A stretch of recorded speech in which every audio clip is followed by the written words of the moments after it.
Hi, and welcome back to the Mortgage Broker broadcast with me, Craig Skelton. My guest this week is a insurance specialist, protection specialist, but so much more than that as well. And I'm so looking forward to talking to her today, getting to know all about her, her business, her brand. She's a fellow podcaster and a real big social media influencer, Carla Edwards. So welcome to the podcast, Carla. How are you? I'm fabulous, thank you. How are you? Good, yeah, very good. I'm not quite fabulous, but I'm good. I'm very good, thank you. I never use the word fabulous, but I'll always be quite mediocre with stuff like that. But I'm glad you're fabulous because I'm so excited about getting you on the podcast and hearing all about Thank you for you, having your me. journey. No, I'm. It's good to get you, prise you away from the other side of the mic and get you on this side and hear all about you and your social media influencing and stuff like that with your masses of TikTok followers and your other social media, obviously platforms that you use. But yeah, I'm just glad to get you on the podcast here about because I've done the introduction and talked about obviously you're a protection specialist front and foremost, I'm guessing, and that's where you earn your bread and butter. But then so much more behind the scenes with your podcasting and your social media stuff that you're doing and your creative videos that we all know and love. So I'm looking forward to talking about that and what goes on in Carla's mind when looking to create those sort of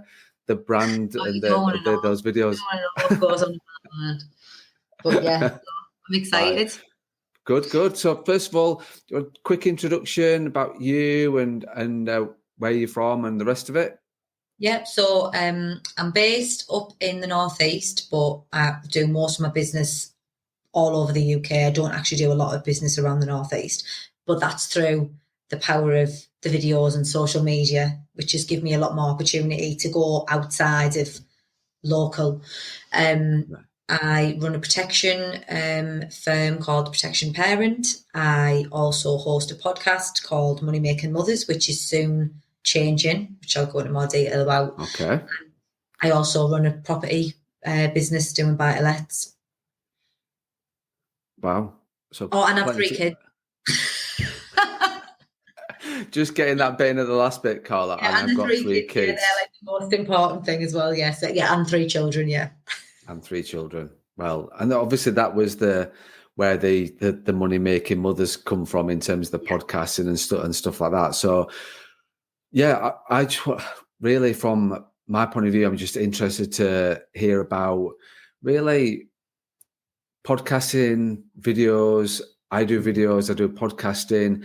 I'm interested to hear your take on it. What started it? What came first? Or were it videos? Was it the podcasting? And really sort of why, what was going through your head, setting up your own firm as well while you've got three kids. So we've got absolutely loads to talk about. And I'm can't like, and obviously as well, just really understanding the creative side of Carla and like you sort of said then we be difficult to get into your head and find out what goes on in there and how creative you are because some of the videos are monumental in terms of the stuff you do.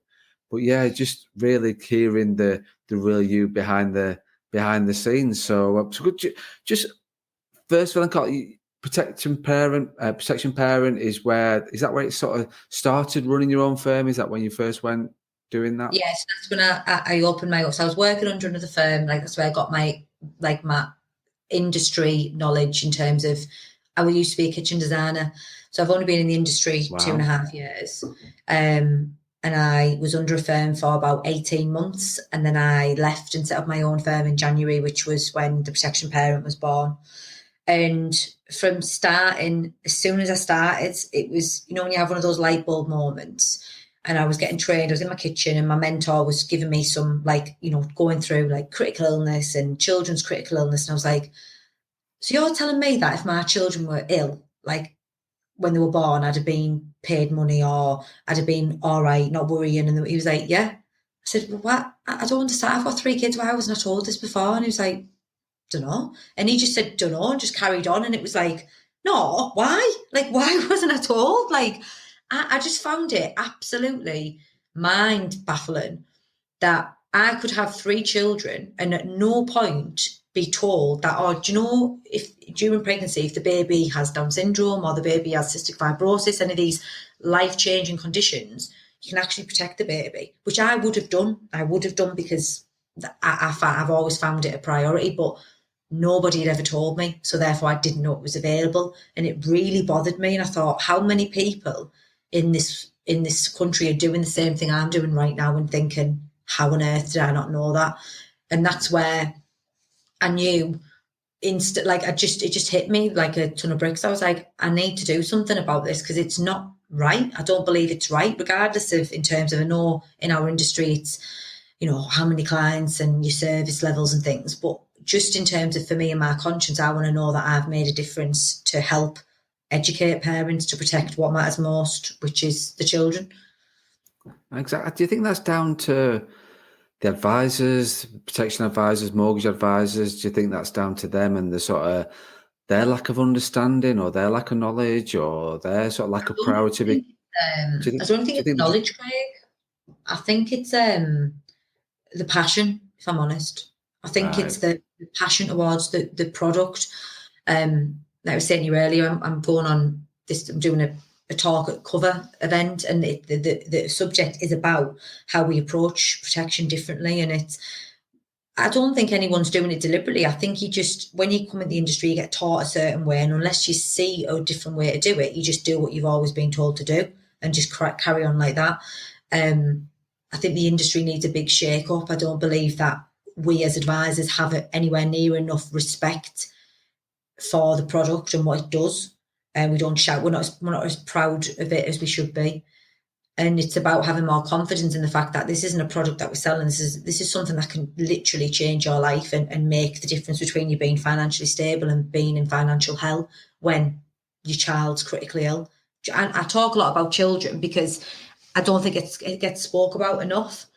And that's where the videos had started from. And I was just like, how do I get this across without sounding like a boffin? Because a lot of the time in this industry, it's stats. Full of jargon. Yeah, exactly. Yeah, like, saying things in a way that you don't understand. Like, just speak normal. Just tell me as it is. Tell me what it is and I'll understand it. It's sometimes we try to use knowledge as power and be, these critical conditions on the definition list. Well, what does that mean? What it means is if your child has cancer, you're going to get paid. That's it.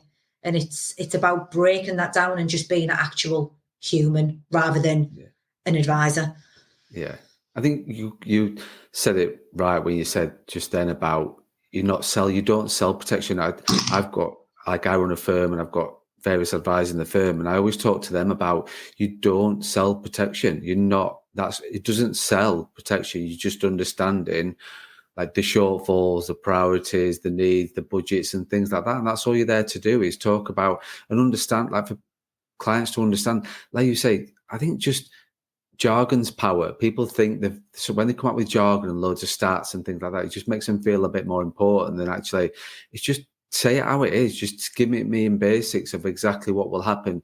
If this happens, you will receive a payout. And that's what people really want to know. They want to feel as though their advisor's not talking down to them, not sort of looking down the nose at them and things like that. It's not about that. It's about empathy. It's about being put in that situation and really in hard with the customer of what can happen. Do you find that clients are, like you said, you weren't aware that you could get cover? People tend to put it off. It's one of those things that sort of always gets put to the back with pensions, wills, protection. They just tend to sort of be swept under the carpet a little bit. Something that's always going to be done. Do you find that? Yeah, massively. And when I first started, I used to think it was down to cost. Like people would avoid it because they thought it was going to cost a lot of money, but it's actually not. I've had clients who spend £10 a month to £300 a month, and they say the same thing. I didn't do it because I thought, I just kept putting it to the back of my head. It's not down to, and I think that's where the barrier is it's the understanding of how easy it is. It's the fear of, I don't get it. And there's no worse than trying to do something that you don't understand. Like I avoid things that I don't understand because you don't like it. It's like when you were a kid at school, you always did well in the subject you liked. And it's the same thing when people think they're going to have to deal with something they don't actually understand in it. And it gives them that bit of fear of, I don't know what I'm getting myself into here. They avoid it. And that's where people actually just said it as it is, and spoke normal and treat them with, you know, without sounding a bit rude, it's like speaking to them as if they don't understand. That's how you need to speak to them, instead of trying to act all professional and trying to act, you know, as if you know everything and you are very educated and you are the expert. You can be an expert and be a normal person as well. You can, just because I say I love to my clients doesn't mean that I'm not an expert. It just means that I'm actually a normal person who they can speak to. Yeah, and you don't think you're above what the person you're speaking to and talking about because you've got this qualification, you've got this, that, the other, you've been dealing with this, you're the expert on this particular thing. People don't want that. They don't want to be baffled by you. They just want somebody that they can actually speak to and ask questions to. And I think, does that go down to how you set it up in terms of how well you get on with your clients? Is that, if you think about where your leads come from and where your business come from, is it quite clear? Which I'm guessing, I'm probably knowing the answer to this already, Carla, after spending a bit of time talking to you. But I'm guessing that people will get to know Carla and how you work fairly quickly into the first time they ever talk to you or any communication with you. Yeah, I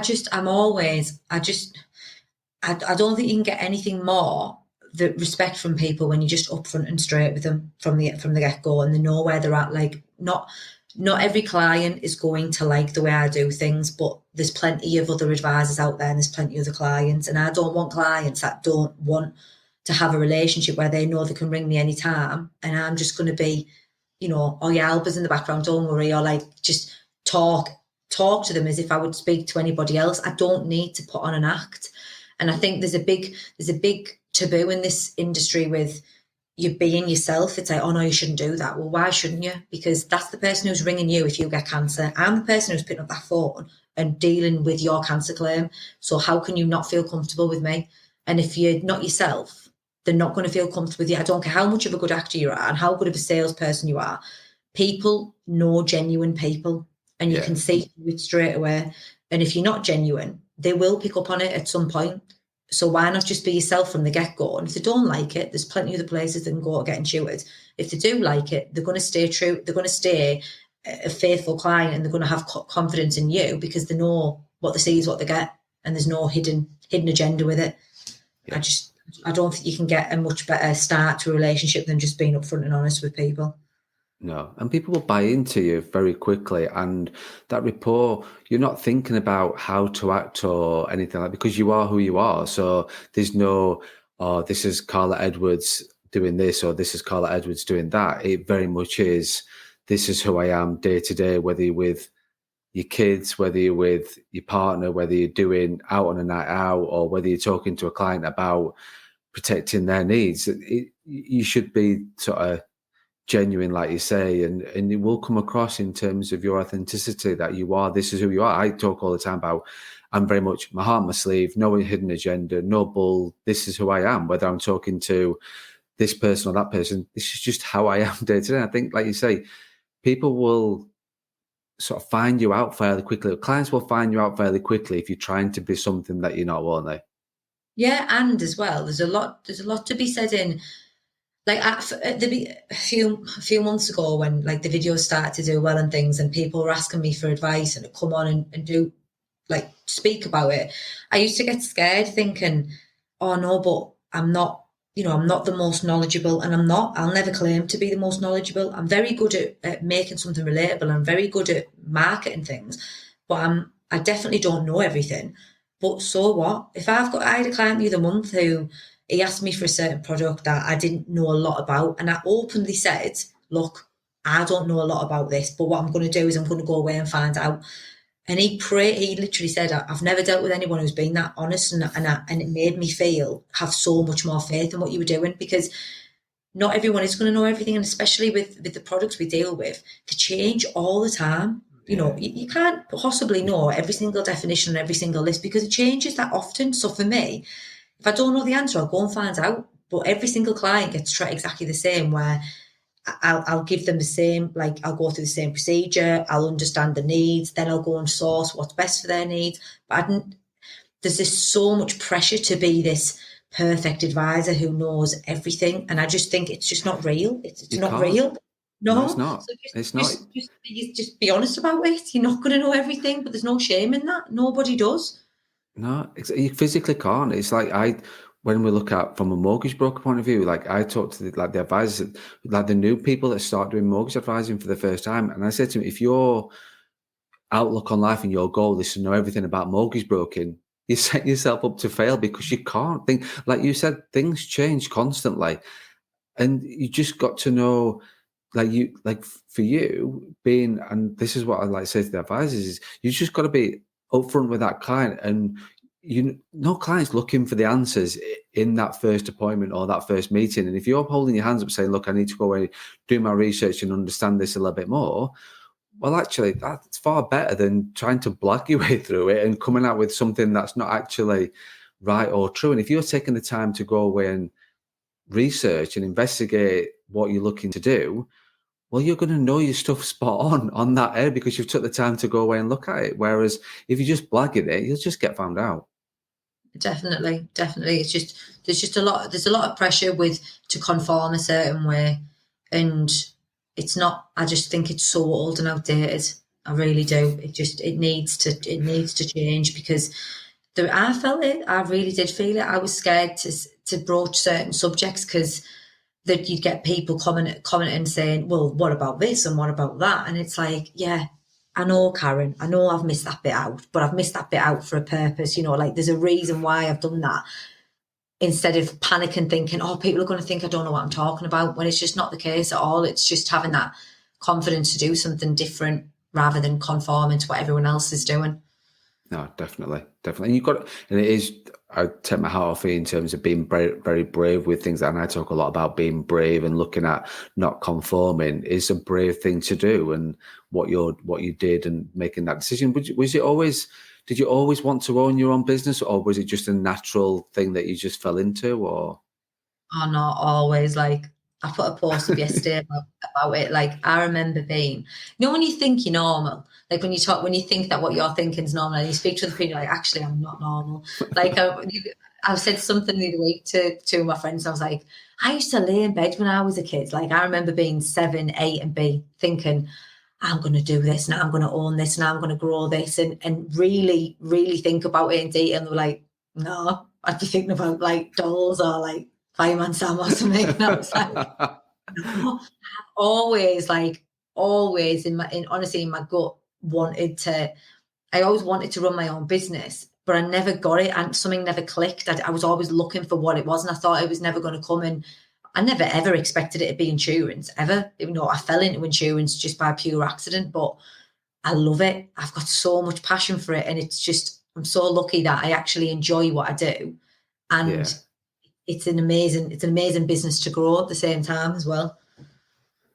But you're right. I'm glad you've admitted that you're not normal, Annie, because I'm not sure that any normal 7, 8-year-old. I can't remember thinking when I was 7 or 8, I was just worrying about who was going to score the next goal for Sheffield Wednesday or what was going on with that. And that's all I worried about at 7 or 8, and my own footballing skills, not thinking I'm going to run my own firm someday. So, absolutely. I mean, I wasn't running an insurance firm. I was probably running something a bit more glamorous, but I remember thinking about me being the business owner, like so vividly.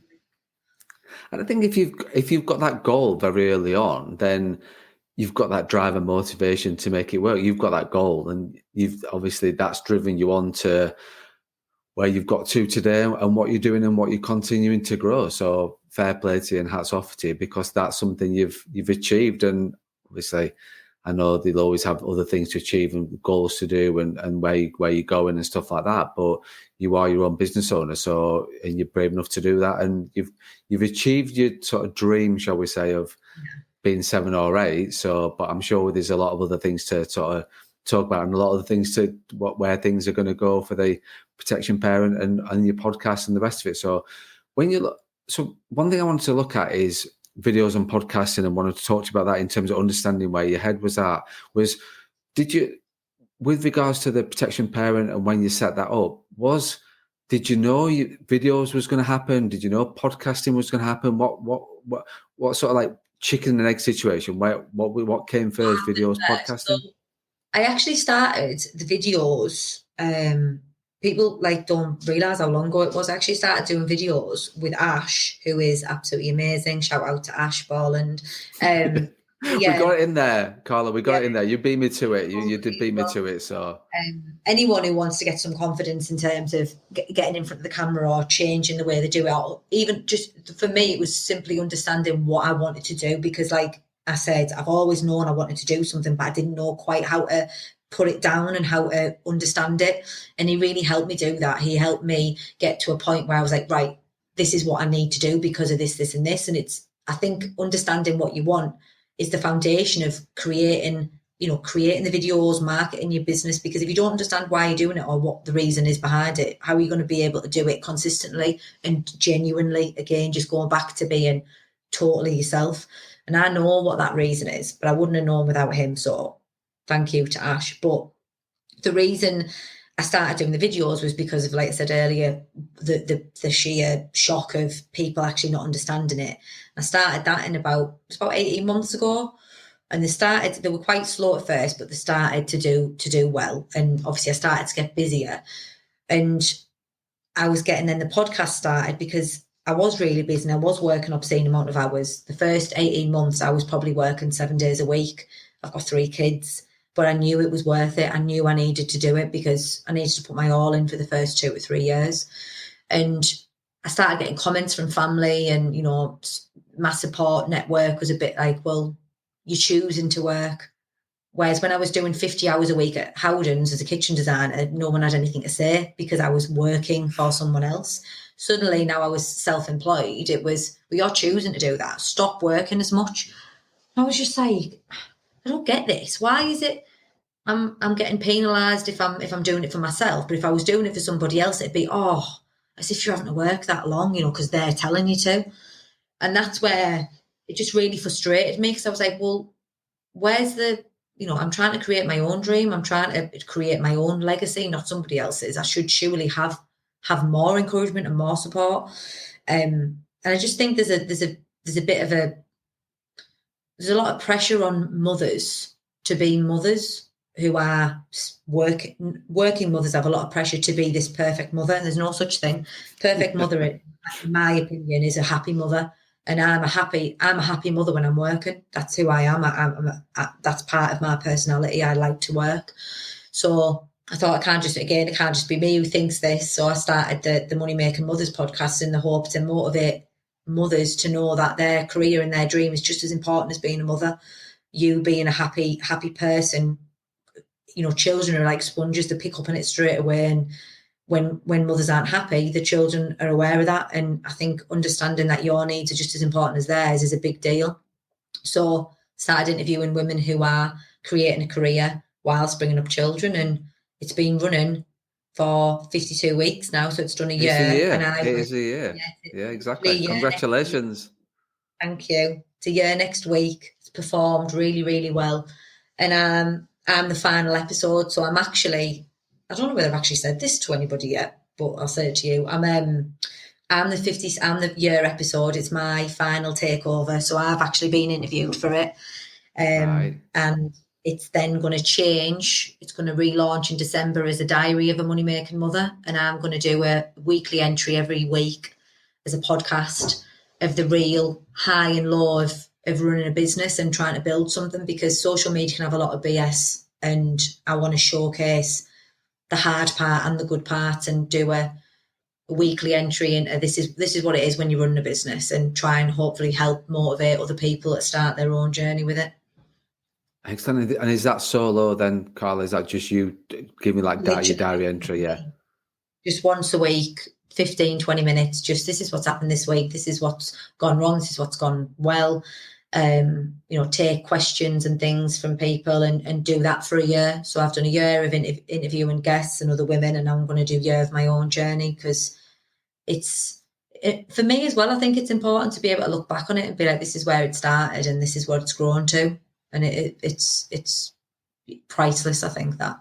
Yeah, it is. I know I certainly don't ever really reflect and look. Well, I do reflect, but I don't look back in terms of what we've done, what I've achieved, where I've gone, where I've gone to, and where I've been going. And I think it's just sort of something that's very important, of like reflecting and looking back on what a great sort of time to then do. Right, I've done a year of interviews and I've listened to the podcast, and I think you've had some amazing guests on, and I love the podcast. It is very real and raw. Even though I'm never going to be a money-making mother, unfortunately, I've come to that realization that I'm not fitting in that demographic.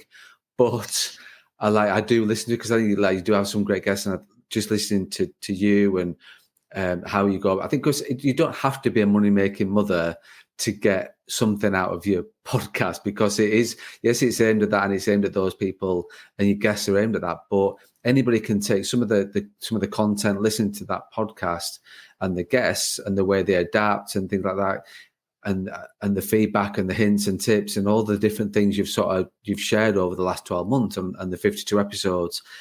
Anybody can take. You don't have to be a money-making mother, dear, to take some stuff from the podcast. No. It was just, and I honestly wouldn't believe how many men message and say, when are you going to start interviewing men? And I'm like, well, I can't. And I'm like, maybe I'll rebrand and do a year of like for men instead. But I thought it was at that point, I suppose I needed to gain a bit of confidence in myself and what I was doing. And now I think I'm at a crossroads between, do I be open about my own journey, or do I continue looking at other people's? And I think it's about time I started giving some real insight into my journey and how it's going to grow. It's not for anything for me, because I'd like to look back on it. I think it'd be really useful to look back on it like in a few years to come. Definitely. I think because we never get time to write a journal or a diary or anything like that. And obviously this is going to force you to have reflection and get content and look at diary and making sure you've got content that's for a podcast. And even if it's sort of 5 minutes, 20 minutes, half an hour, like I say, 20 minutes to half an hour long, then you've got to make sure you've got content for that, which will make you reflect, which is great. And like I say, you will have that legacy always there, because nobody can take your podcast away from you. Nobody can take your thoughts at the time. And what a great way to do it. Do you wish you'd done that from the start, or is it just something you've... Well, yeah, because actually that's where it started from, the idea, because when I first started working with Ash, which was about 18 months ago, a few sessions in, because I'm like, I always want, like, I'm always like, next. And he was like, right, slow down. Like, we need to like ground you. And he said to me, right, I need you to do a minute video, just explaining where you're at now, what you want to achieve, and why you shouldn't give up. And if you ever feel, because it is hard, it's really hard, especially when you've got, a family as well, like to try and balance with it. If you ever feel like it's too much, or it's getting, you don't know why you're doing it, watch this video. So I did this video and I saved it in a file. And it was the other week, which was it's about 14 months ago, so at the time.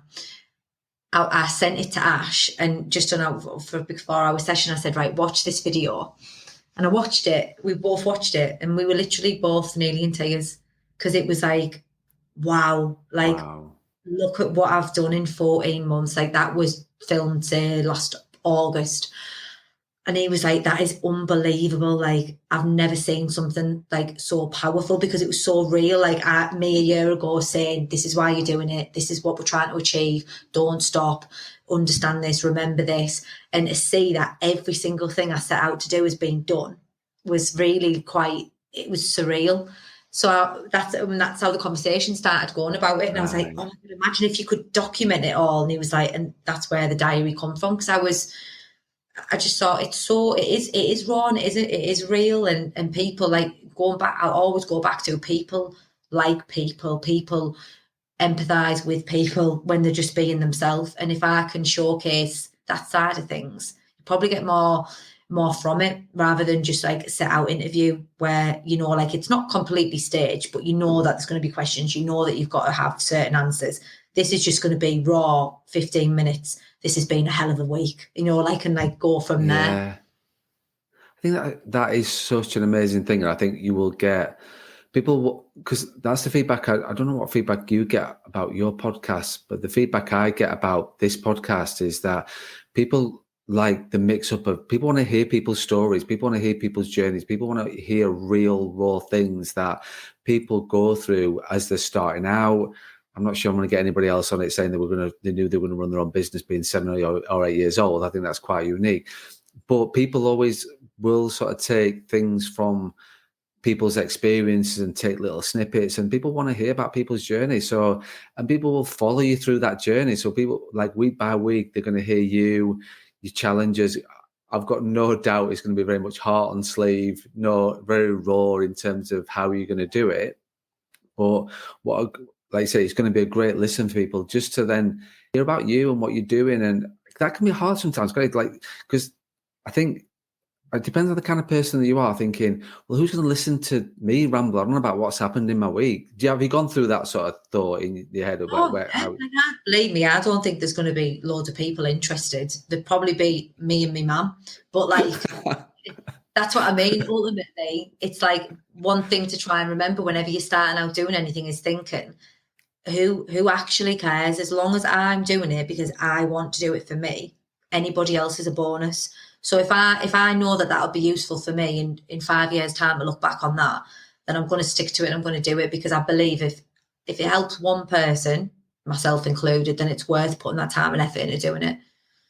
No, definitely. And I think for anybody listening and starting out, it is, I thought that when I was in the same place as you, thinking, when I did my first podcast, my first ever podcast, I was on a podcast with Alex Curtis, my first, and I just thought, we've got somewhere to go with this. And I just did it. I never expected anybody to listen. I never expected anybody to like it, comment, do anything with it. I just did it purely for SEO content for my website. So my mortgage, the Mortgage is Money and More podcast that I do, which is very much about education and talking to from a customer point of view about like products and things and the whole world of mortgages. I just did it for SEO content. And then like now thinking, actually people are downloading this and people are downloading it week in, week out. Thinking, I never did that for this, but it's great, obviously, that there is people out there that do care about what you do and are not just doing it for a troll effect or anything like that and just literally slam you down for whatever you're doing. And sort of, because there's plenty of people out there that do that. You're doing it for the right reasons. But I'm glad you sort of gone through that same thing again. It's just going to be me and my mum listening to it. That if you've got that expectation, I think that's where people can get too hung up of thinking, I'm bothered about my followers, I'm bothered about my downloads, I'm bothered about my listeners, I'm bothered. Like, people care too much about other people in terms of that sort of what the response on. Actually, which is so great to hear that you're doing it for yourself. And if people listening, that's great. But you'll get so much out of it by reflecting on your week and looking back in a year's time. I wish I'd done it. Like, I set my business up 4.5 years ago, and I so wish I'd done like a diary entry of like where my head was at. And like you said, when you can look back and what you've achieved, you're going to get inspiration from that, aren't you? You're driven by what you've done from the video. That little video I did, for that minute video I did for Ash, oh my God, the motivation it gave me and like the bump was unbelievable, because you just think, you never ever, I don't believe in looking back in terms of looking back on the past and like, regretting things, but sometimes you do need to look back to see how far you've come. And when you have something like a video where you see, it's not written down of, I want to do this, I want to do that, and thinking, yeah, done all that. You actually see you and you see the emotion when you're talking. It was so powerful, and you should do it now. You're still going to be in business in another 5 years' time. So what's to say in the next 5 years it won't be so much more you'd have learned and done and wish you'd recorded it? I think everyone needs to remember that their journey is their own, and making sure that what they're doing in their journey is for them. It's not for everyone else. And I've been through that. I've been through being obsessed with, so many people haven't, they haven't liked this, or people haven't followed this or done. And it's horrible, because it's fake. It's all fake. At the end of the day, the only thing you should really really care about or should matter is how you feel about what you're doing. And as long as you're happy with that, then keep doing it. Sod everyone else. No, totally agree with you, Carl. I don't think anybody could have said it any better, because I'm a firm believer in that. People can worry too much about everybody else and what everybody thinks and how many likes, and like I say, whether somebody's commented or not commented. You're doing it for you. You do it for you, and the rest will follow. You did your videos for you, and what have you got now? You didn't do TikTok for followers, so you from an education point of view, like you're saying, how many followers have you got on TikTok now? Like you're well into the 10,000, like 15,000, 12,000, 15,000. And it's the same on LinkedIn. And do you know what? That everybody at the beginning of LinkedIn, I remember absolutely shitting myself putting on that nurse costume video. It was the nurse one I put on first. Thinking, oh my God, everybody on here is like suited and booted and going to think, what the hell are you? And I just thought, no, do you know what? I don't care, because I believe in it, and I believe this is the way that people are going to actually start taking notice of what I'm saying. And then the Superwoman, and then husband falling down the stairs and all the other things. And like, it was so scary. And I've had so many people say, oh no, I don't think TikTok, I don't think those videos are professional. I don't think they're suited for LinkedIn. I don't think this, I don't think that. I get leads daily through LinkedIn, through videos. I've got just as much followers on LinkedIn as I do on TikTok, because people like things that are different. People are bored of the same old. And that's where, like I said earlier, about having confidence in doing what you're doing because you believe in it. That's so important, because if I thought, I'll just keep this on TikTok because I'm scared of it being on LinkedIn, I'd have never have done the things that I've been doing in the last 10 months. But I just thought it was, well, I have to give credit to Ash. Ash said to me, get a grip. You are who you are, and you need to show everybody that. And whether it's on TikTok or it's on LinkedIn, it's out there now. So just put it everywhere, because you need everybody to see who you are and why you're doing it. And he was right, and it's worked. So it's important to just know that you're doing it because you want to do it, not because you're trying to please anybody else. Exactly. I think the realization is you will get negative comments back. It's just the way of the world in terms of what you're doing. I don't, like you say, you've had the comments about that's not for LinkedIn and things like that. We all get, if you're putting yourself out there and you're putting yourself on videos, on recording, on a podcast, and like, you will get those comments back from various people, and it's how you deal with those comments and think, actually, because it just tends to be the 1 in 100 or the 1 in 1,000 thinking, do you know what, I've got 1,000 people that like it and one person that doesn't, and you try not to worry too much about that one person that just gives you that negative. I've literally had that, like, being totally honest, for anybody who was worrying about stuff like that. I had the Superwoman video went out. It did amazing. Got so much good feedback. Got so much like interaction. And I was actually in the middle of sorting a client out at the time. And he was from LinkedIn. He'd seen my other videos where I hadn't been doing anything different. It was just, talking about the product. And he literally screenshot the video and sent me it and said, I don't think I can do business with you anymore. And I was like, I thought he was joking at first. I was like, what? I was like, sorry, I don't like, and obviously I was very anxious and nervous anyway, because it was something brand new. Yeah. And it literally put me in tears, because I thought, oh my God, am I doing this wrong? Have I just embarrassed myself? He was like, I don't believe anyone who's professional should be prancing around in a Superwoman costume. And I was like, in the end, like, after speaking to people, I just put back, that's absolutely fine. If you don't believe I'm professional enough and I should be in a suit, not a problem. Go and find someone who's in a suit. But I promise you, they will not care as much as I do about your insurance, but that's up to you. And that's literally how it got left. He must have went somewhere else. He never got back in touch with me. And I promise, I'm not just saying this to like sound good. Out of every single client, that's one client. That's one out of, I've probably done 300. So out of one client. And if I'd have focused on that, I'd have stopped doing it. And I wouldn't have got the other 299. You can't focus on, there's always going to be one prat. There always is going to be. And that's up to them. But you can't stop that. You can't have them stop you doing what you want to do because of that one person. Nobody's going to always, you're not going to have everyone who's going to agree with you.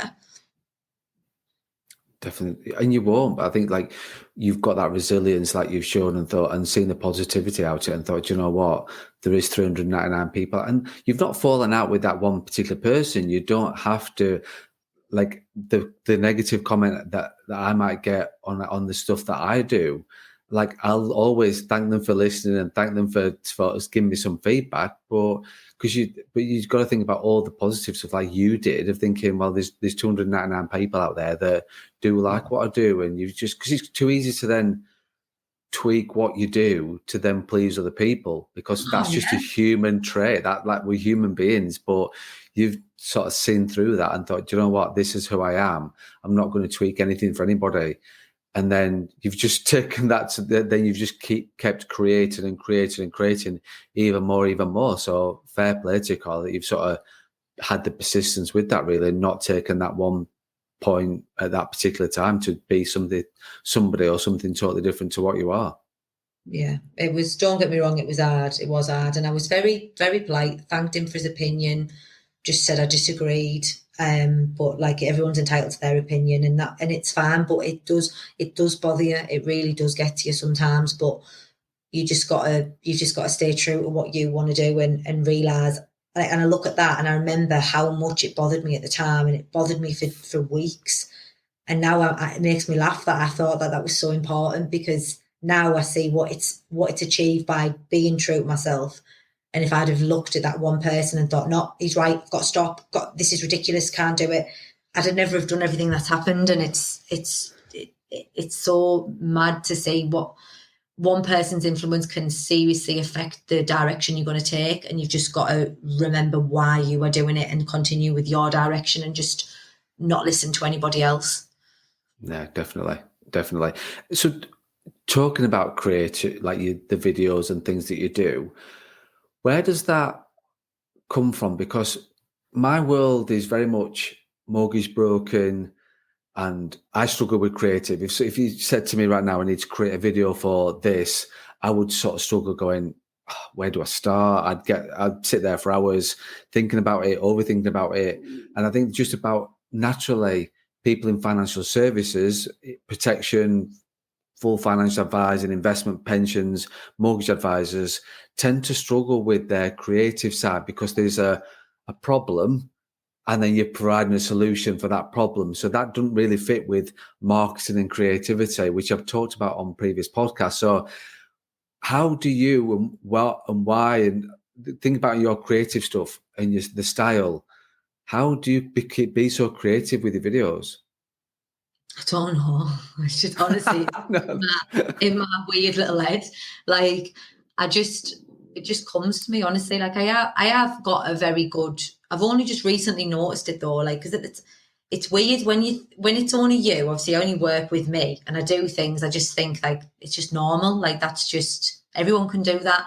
And then when you start going, like, I've been to a couple of events, and people are coming up to you don't know, and they're saying, how would you do this? And that's not normal. And I'm like, I don't know, I just do it. Like, and it makes you realise, actually, it is quite good. I've got an issue with saying what I'm doing is good, because I think I don't want to sound like I'm bragging, but I actually do have, I'm quite good at that. I'm quite good at marketing. I'm quite good at creativity. I'm not good at like I would never be able to draw you a picture. I'm not creative like that, right. But I can think of things quite quickly. I've got quite a quick brain with turning something that's boring into something interesting, or making it appealing to a target audience. Like, I've always worked in sales and service, and I've always been quite good at doing that, but not realised how good until I've been given something I'm actually really passionate about doing. And is that down to, do you have like a set time each week, or is it just inspirational, time driven? Doesn't really matter what day, time or night it is. You just think, oh, I think about that. Where do you take inspiration, and when do you take that? So sometimes the right answer would be, you should set out a time once a week to sit and do it. That's what it should be, because I have done that, where you sit and you go, right, let's do 3 hours. Sometimes I need someone else to hold the camera. So it's like, right, let's do Sunday, 12 till 3. We're going to do as many videos as we can. But then recently, the more where I've just been sort of saying what I think and doing more just me talking, I pretty much do them on the spur of the moment, or something happens and I'm like, ugh, it gets me angry. So I'm like, I need to turn that into a video, and like, I'll write it down and I'll just do it on a night. So no, I do a bit of both. When the more the staged ones, that's where you've got to have actual time to do them, because you can't just start strutting about in a bloody Superwoman costume and falling down the stairs. You need to have that set out. But when it's just me, if something's annoying me, I'll just start recording. Or on a night, I'll think that I need to talk about that because I think that's important, and I'll just do it just before I switch off and go to bed, I'll just record it. It's Right. very, very easy. When people actually get their head round, especially TikTok is so easy to record on because you can stop and start. So you're not having to sit for a minute and explain something and think, if you get it wrong, think, I've got to go back and do it again. You literally can record the first sentence, stop, record the next sentence, stop. Right. So it's very easy to do it. And if people understood how to do it, I think a lot more people would use the platform, not just financial advisors, but anyone who speaks.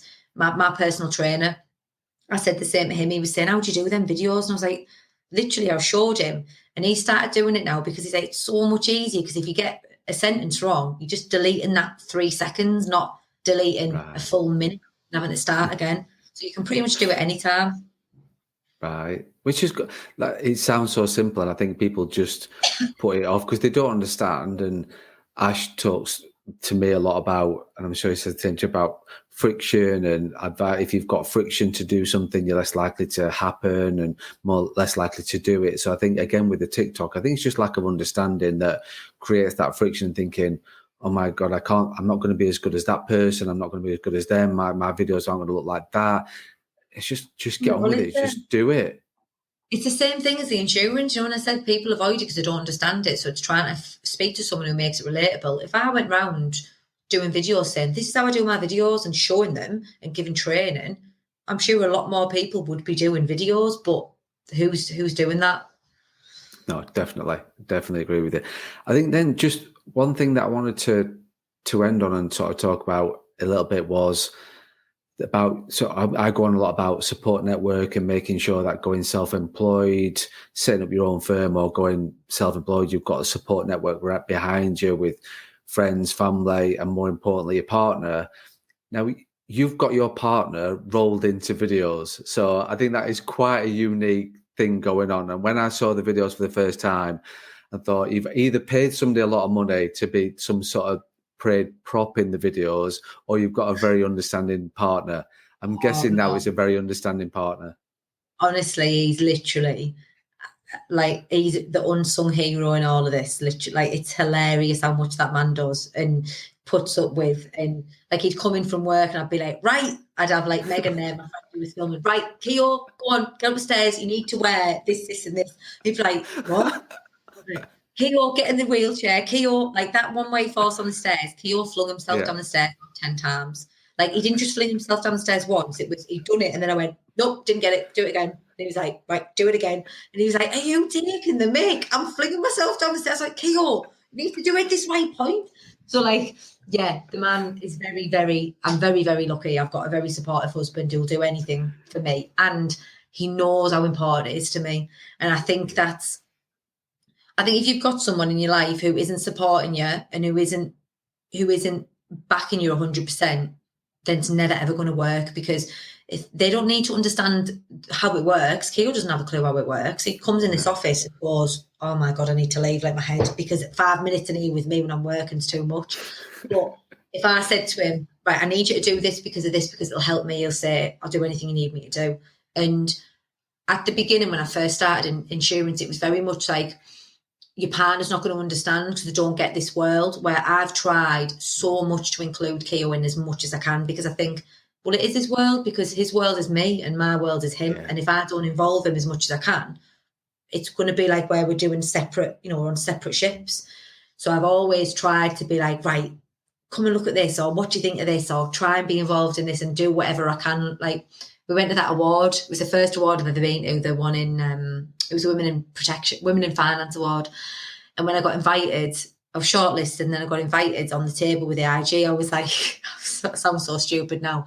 I was like, oh, great. Can my husband come too? And they were like, no, it's not really how it works. It's about £400 a ticket. Your husband can't. And I was like, oh, but I really wanted to go. Like, he deserves to be there. And then in the end, he come, bless him, and he was prepared to sit in the hotel and wait for the awards to be done, because he wanted to be there with me. And on the train, AIG rang me and said, someone's come down with something, they can't come. Has your husband got a suit? And he ended up being able to come. So he was literally Wow. sat on a table with 9 women and him, and he was the photographer all night. And it was just so nice. I was like, she said, I could see, like Claire from AIG was like, I could see how important it was to have him involved. And I was like, well, yeah, because without him, this wouldn't be possible. Like, if I didn't have him supporting me, this wouldn't be possible. And I think everybody needs that support network, because alone, you're never going to triumph alone, because you can't possibly do everything emotionally and professionally. You need somebody who's going to say, I'm here to help and support you however I can. So yeah, he's a massive, massive help towards me and my business. So you need that. You definitely need that in your life. Definitely. What an amazing story. What great to hear that sort of, he was there to step in at every single moment, even in an award ceremony. Have you got a suit on the train down to London? We had to Have you go to got a suit? Marksy. He only had trousers. We had to go to Marksy and get it. I was fuming. I had to pay 60 quid for a blazer that would have been 40 on ASOS. And he was like, well, what am I going to do? So he felt like an absolute, he was like, Carla, and it was all women, and he was just sat on his own. I said, well, you look like a very, very lucky man right now, so just sit back and relax and enjoy it. So Exactly. A lot of men would pay a lot of money to be in that situation. So yeah, exactly. Good to, but fair, at least you got the recognition, and I think that's, you're absolutely right. I think to be fair, Carl, it's amazing to hear that, because I go on quite a lot about support and support network and making sure that your partners are supporting, because it's not easy setting up your own firm, is it? It's a lonely place. It is such a lonely thing to do as a business owner. And if you've got the right support around you, you've got a far greater chance of it making it work and making it happen than actually, like you said, somebody fighting against you. They don't need to understand what you do day in, day out. They don't. But if they understand that actually what you're trying to do and what you're trying to build, and they just need to be there for you, then that's half the battle. And if they're just there for you, I can't see me ever getting my wife roped into doing videos and stuff, because it literally is pulled as apart. She would tell me to be in the, I could never take the Billingham out of her, so she would tell me to go away and do one if I ever tried to get her to do anything like that. But it's great that he does do that, and you've just got that support, because you wouldn't be able to do that and manage the 3 kids and do all the other things, a podcast, videos, TikToks, all these, and fundamentally running a protection business as well, which is ultimately what pays the bills. You won't be able to do that with support network around you. So it's great to hear that story and hear about sort of how much support you have got to make this work. thank you. Yeah, he's credit to KO, bless him. Yeah, well, we can end on that. We can give him the shout out at the end, the sort of the little shout out that he deserves, and we've given Ash the shout out. And so, to be honest with Carla, thank you so much for your time. I really appreciate your honesty. I can't believe we've been going on for sort of 45 minutes talking about. I knew this would go on. I knew I'd have no agenda. I knew I just wanted to hear you, and I've got so much more out of it. And I know the listeners and subscribers will get so much more out of it, because just hearing about you and your journey and where you've been and your honesty and really your heart on your sleeve and creating content and how you create content and changing and we'll get you. I'll obviously get you the podcast tagged in and you're nicely set up. What's the software that you call that you've got everything set up on your little beacons? Beacon. So yeah, the beacons. Beacon's really good. It's much easier. Just send that over, and everyone's got everything then. It is. So I'm going to get the beacons tagged in, and then everybody can sort of follow you, get onto your website, follow you on TikTok and Insta and all the other places you are. Check out the podcast, because I do subscribe to it, and I'm looking forward to hearing about you and your sort of your weekly diary entry. So that'd be great. So Carla, just thank you so much for your time and input. I've really enjoyed it. No, thank you for having me, love. I appreciate it. I do. And keep doing what you're doing, and start recording yourself so you don't regret it in another 5 years. I will. I've added that to my to-do list, because I do have a to-do list. I've added that to the to-do list to start making my diary entries and doing a video about it. So, well, Carla, thanks very much. Thank you. No problem at all. Have a good day, love.